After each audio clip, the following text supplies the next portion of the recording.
We've captured their flag. Good job, soldiers.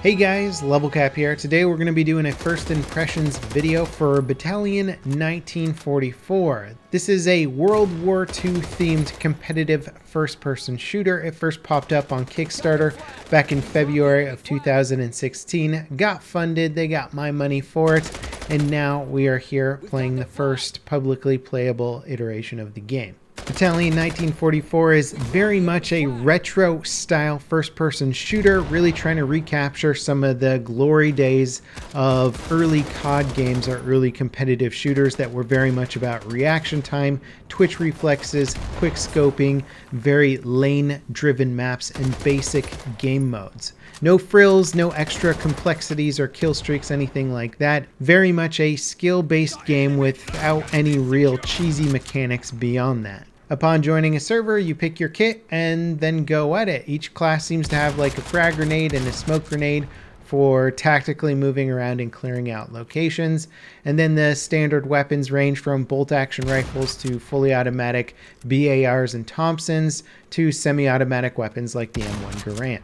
So far, you can either play as Germany or the US, and you will be using faction-specific weapons. However, you can pick up guns off of dead enemy players. When joining an arcade-style server, there's two different game modes to pick from. You have Classic, Capture the Flag, and Classic Domination. There doesn't seem to be any sort of twists or interesting new mechanics to these game modes. They seem very much the basics, the classics. If you've ever played those game modes from Call of Duty, they will be identical.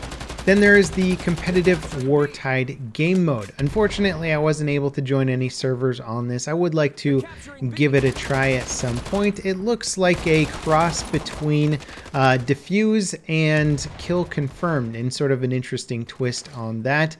But it's all the same maps, very similar layouts to what you play in arcade mode. And I believe it is a 5 versus 5 format with single elimination per every round. And so I think this is kind of the main point of the game. The developers seem very much intent on trying to create an esports scene around this shooter and around that competitive game mode. We'll have to wait and see. I wasn't able to get into it. I don't know if it was just because servers weren't filling up because maybe there's a queuing issue, or the players who are online just weren't interested in playing competitive. A lot of the servers I was joining didn't seem to be totally full while we were playing, so it might have just been an issue of not enough players online to fill it up. Regardless, though, I was able to get many rounds of Capture the Flag and Domination in, and when I first joined up, I gotta say that the gunplay and movement mechanics felt very, very familiar. If you've ever played any of the old school COD games, or if you played COD in general, you'll be very familiar with the gunplay and movement mechanics. It felt nice. It felt pretty well dialed in. I won't say that all the guns felt amazing. The semi-auto rifles felt underpowered. The bolt-action rifles felt a bit overpowered, and I imagine the high-level gameplay and the meta will end up revolving around bolt-action rifles. It's not like it's the easiest thing to use for a novice player, but once you get good at quick scoping and get that dialed in, they're incredibly powerful. There doesn't appear to be any sort of sliding mechanics, which I'm happy about. There is leaning mechanics, and they keep your screen level when leaning, so it doesn't angle your screen, which is kind of nice, but you can use that for sort of peeking corners if you would like. You can definitely jump shot people in this. I was doing that a lot with the sniper classes, jumping around corners and trying to shoot people while mid-air, zooming in while mid-air and shooting them with the sniper rifle. So it's very much oriented around not just the gunplay, but the movement play as well. You could criticize the game saying that there's not enough recoil on the automatic weapons, but I think for the most part, they're trying to have the game be one half gunplay, one half movement skill, you know? So dodge shots, AD spam, jump while shooting, all that kind of stuff is going to be a major element to staying alive and defeating your opponent. The game runs on Unreal Engine 4. The graphics aren't bad, simplistic in general, but I think that in part is art direction and stylistic choice to make it so that visual clutter isn't distracting you from seeing your enemies, which is something that a lot of modern games do. There's so much dirt and debris around that it really does get in the way of clearly identifying enemy targets. So I think stylistically this is an intentional art direction. It looks better than some of the other indie World War II shooters out now, but it's not going to like blow your mind or anything when you load up the game for the first time. It does run very well though, which is nice. I think that's probably something that the devs are very mindful of is, hey, let's make sure that the game runs well before we crank the graphics and the post-processing and all the visual effects and particle effects. You know, let's keep it basic. I was maxed out at 144 FPS the whole time I was playing, and I gotta say, for a beta, that's nice. It's nice to see that it's already really well optimized. Now, when it comes to the netcode, it was hard to get a read on it, as many of the servers I was playing on had to be in Europe, as I had pings of over 100 for most of them, and there's people with low pings. I do feel like there is a pretty big ping discrepancy or ping advantage. Also, I noticed on several instances my shots hitting my opponent, blood coming out of them, but no hit markers, especially with the bolt action rifles. And in a competitive FPS, that's a no-no. So that kind of thing definitely has to be ironed out. It is beta, of course, so the devs have got some time. The maps all seem pretty easy to learn. There's not a lot of weird hiding spots and stuff in them. A few sniper perches on some of the city maps, but for the most part, they're straightforward, lane-driven, competitive-oriented maps. Now, there is one thing I would like to address, and it's something that I actually feel like I was a little bit duped by the Kickstarter video of this game. It's not so much that the wording of it was confusing, but rather they showed imagery that looked like this might be a more thematic World War II game in which we are fighting in battles that were supposed to be more realistic representations of stuff that happened in World War II. And it seemed like there was sort of squad gameplay and pushing up as a team and objective-oriented stuff. And it did seem like it could have more of a battlefield type feel to it, or maybe bigger maps and big outdoor environments.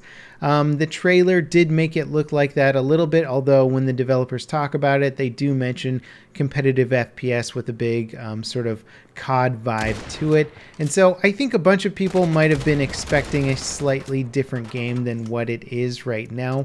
I definitely was, for sure, when I saw the first Kickstarter video, and then when I saw some of the updated gameplay later on, I was like, oh, okay, this is basically like a Call of Duty 2 clone, or a game that's like a Call of Duty 2 tribute. The weird thing though is that Call of Duty 2's multiplayer was set in World War II because the main selling point of that game was the epically huge set piece style campaign mode. So naturally the multiplayer is going to be also set in a World War II theme.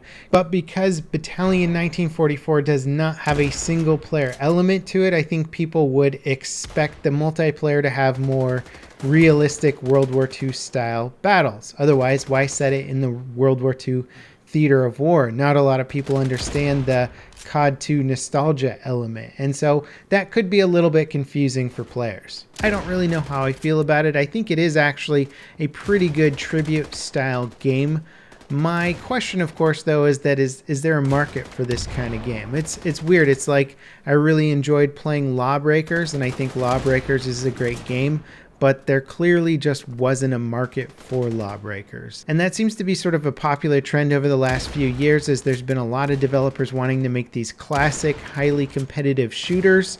And I feel like the gaming market might have evolved past these classic, highly competitive shooters. And even getting back into this right now, it's sort of like, okay, here's classic Domination, classic capture the flag. All of this stuff feels very, very familiar. The gunplay and mechanics feel old school, almost nostalgic, and I appreciate that about it. But at the same time, I am very skeptical about how successful a game like this can actually be, especially with the devs pushing the esports concept so heavily at the start. I'm always leery of games that try and push the esports right from the beginning, rather than making a game that's fun for the general gamer population in the first place. I think this is gonna really appeal to old school gamers who are heavily nostalgic about the early COD games. But beyond that, I don't know if anybody else is gonna really want to play it. Really, we're just going to have to wait and see. What do you guys think about it though? Based on the gameplay or based on your playing experiences with it so far? Let me know in the comments down below. Are you really excited for Battalion 1944, or is it something that just isn't really piquing your interest? As always, thanks for watching guys, and I'll see you next time. This is Level Cap signing off.